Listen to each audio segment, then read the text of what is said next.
The Boy from Yesterday, Chapter 7, The Wasp. Marguerite turned from the small closet and set a big cardboard box on the kitchen counter with a thud. "Well, that's almost all of it," she said, wiping her hair from her face despite wearing a bandana around her head and big green rubber gloves. "Whew, thank you, honey. I know this is a job and a half," she said, as Laurel picked up the box and headed out the back door toward the barn, which had been converted into a guest room but was also being used for storage like this: boxes of Marguerite's photography supplies, town history documents, or materials from whatever hobby she was focusing on this week. It's good for her," said Clark Angress, Marguerite's sweetheart, as she would say, who owned the hardware store on Main Street. As usual, Clark was visiting and trying to fix something or other underneath the kitchen sink, but all these visits were really just an excuse to spend time with Marguerite. Marguerite was cautious, though. After losing her husband, Frank, she was not in a hurry to get in a relationship again, if ever. She felt a little like dating Clark was somehow a betrayal to Frank's memory, and while she realized lots of widows go through that stage, she also realized loving again was only fair in her future. Clark was barely able to be heard under the sink, but he went on. "I ought to do some cleaning at the store. Never a dull moment there," he said, just as Laurel was rolling her eyes at the thought, because she thought Clark's hardware store was nothing but dull moments, full of stuff, tools, garden supplies, seeds, appliances, even old books. It needed cleaning out a lot more than Marguerite's little kitchen closet, but that was the chore of the day. Emily was coming in the back door, having just made a trip to the barn as Laurel was coming out. "Is there more?"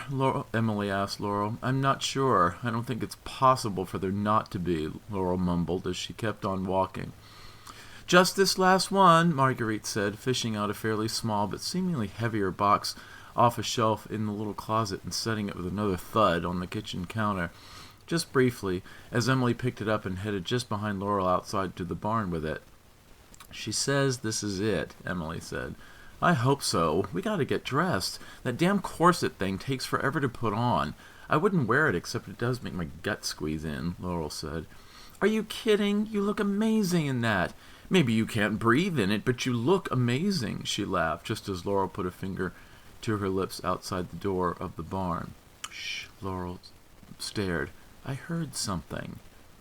There was a quiet at first, and then a rustle, rustle, rustle inside the barn. More rustle. Then a bang! Something sounded like it fell. "What the heck?" Laurel said, as she set down the box she was carrying and flung open the big sliding door of the barn and looked inside. A fairly big raccoon was inside, looking up innocently as a box of papers and photos was strewn about beside him on the floor. He paused, then ran off and disappeared into some shelves and apparently out from under the ancient floorboards of the back of the barn, which was left more rustic. Laurel and Emily went inside and set their boxes down on the shelves, seemingly anyway, not really caring where they went as long as they were done with this chore. Laurel sighed with relief and paused to find Emily staring at her. "What?" Laurel said. "Hold still," Emily said, still staring, moving very slowly toward Laurel's head, with a paper towel in her hand. "What?" Laurel said, not knowing what Emily was up to, coming at her. In one quick motion, Emily swiped her hand with the towel against the side of Laurel's head, brushing something out of her hand.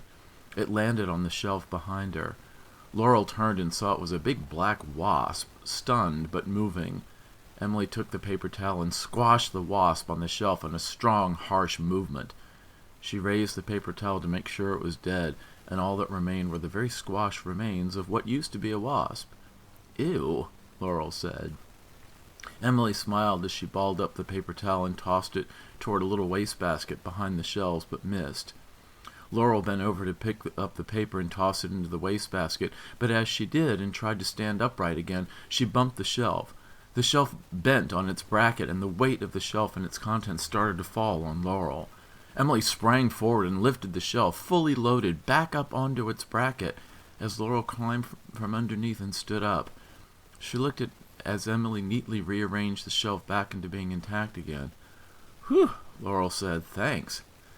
You know, you're a lot stronger than you look." "No problem," Emily said cheerfully. "Nobody messes with my girl," she said, frowning in her own mock-tough way. She paused a second, then said, "I brought all my costume stuff with me in my bag.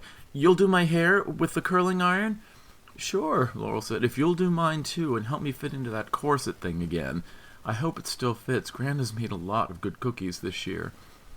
You'll be fine, I'm sure," Emily said. "What kind of misogynistic assholes invented these corsets anyway?" Emily said, petting Marguerite's dog, Sam, who had followed the girls out to the barn and was sniffing around, trying to find one of the stray neighborhood kittens who sometimes showed up in the barn or anywhere in the large yard outside the house. "I know, these guys don't have to do much to change up their looks for their costumes, just those vests and suspenders and stuff. But Christian was cute last year doing his hair that way," Laurel said. She paused and sighed. "I just didn't know what I was in for then. It seems like 100 years ago." "You thought any more about what you want to do?" Emily asked. "You know, about Christian." "I guess we'll talk tonight. But I just really want to have fun. Corset or not, I want to bring home some modern-day fun to a 19th century celebration." Laurel smiled and headed back toward the house, Emily following after.